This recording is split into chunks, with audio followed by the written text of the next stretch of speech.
France, joining Britain, is urging its European Union partners to meet this month and end an arms embargo on Syria, to allow weapons to be sent to the opposition there. "We want Europeans to lift the arms embargo," President François Hollande of France told reporters as he arrived in Brussels for a European Union summit meeting. Echoing earlier comments by his foreign minister, Laurent Fabius, Mr. Hollande said, "We are ready to support the rebellion, so we are ready to go this far. We must take our responsibilities." Mr. Hollande said that Britain and France were in agreement. "We cannot allow the people to be massacred by a regime that for now does not want a political transition," he said. The European Union Pact on the embargo and on sanctions against Syria must be renewed every 3 months. France is moving for the next review to be held this month, rather than in May. "We have to go very fast," Mr. Fabius said, urging that the Union try to shift the balance of forces in Syria in favor of the opposition before many thousands more people die. The rebels are clamoring for anti-aircraft and anti-tank weapons. A European supply line could alter the dynamics of the 2-year Syrian civil war, which is believed to have cost the lives of 70,000 people, without ending the Assad family's decades of rule.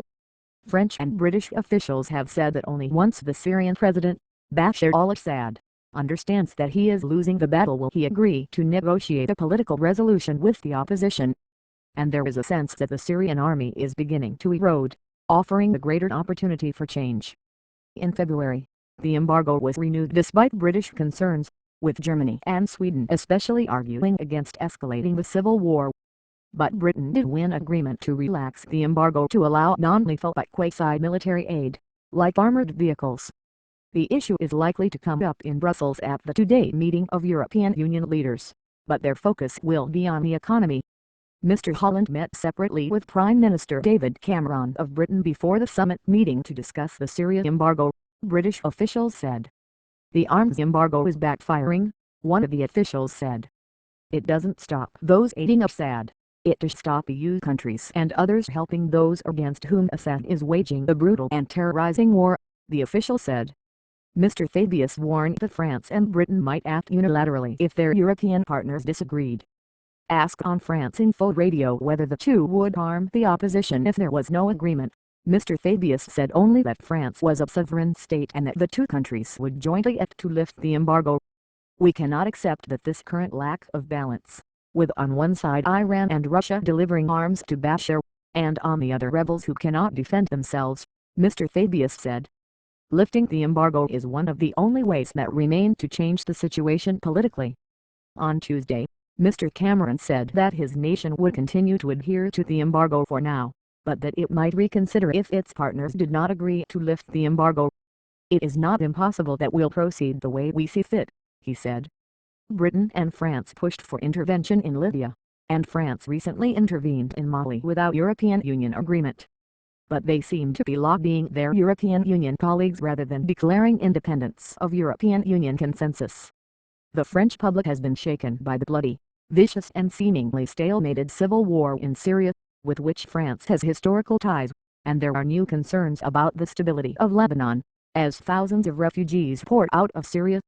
At the same time, concerns are growing that the Lebanon-based militia Hezbollah, with Iran's backing, is increasing its efforts to bolster the Assad forces. In a speech to a security gathering on Thursday, Israel's chief of military intelligence asserted that Hezbollah was training the popular army in Syria that numbered 50,000 men, which Iran and Hezbollah could use to protect their Syrian interests if Mr. Assad fell. "Iran and Hezbollah are both doing all in their power to assist Assad's regime," the intelligence chief, General Avi Khashoggi, said at the annual Herzliya conference in Israel. "They support Assad operationally on the ground, with strategic consultation, intelligence, weapons." He added that the plan was to double the size of the popular army. Such numbers are impossible to confirm.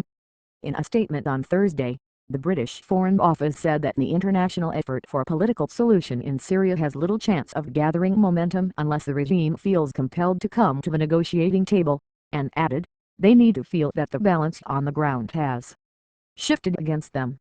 Referring to the arms embargo, the statement said, "We are not prepared to rule out any options to bring an end to the suffering of millions of innocent Syrians." British and French officials say they also sense that Washington's strict opposition to helping the Syrian rebels militarily may be shifting in President Obama's second term. The new Secretary of State, John Kerry, made his first overseas tour recently, with Syria as a prime topic, and his stops included Britain and France. After the visit, French officials said they found him sympathetic to their views. While Mr. Kerry repeated that the United States would not harm the rebels, the country has sent medical and humanitarian aid, and the CIA has been covertly training rebel groups in Jordan since last year, according to American officials. The United States has opposed sending ground-to-air and anti-tank missiles, even from other nations like Qatar and Saudi Arabia, out of concern that those weapons will fall into the hands of more radical Islamist fighters and could be used against other American allies. On Thursday, Germany's Foreign Minister, Guido Westerwelle, said in a statement that his nation was ready to discuss the issue. If important partners in the European Union now think the situation has changed, and they think this makes it necessary to change the decisions on sanctions, we are, of course, prepared to discuss this in the EU immediately, he said.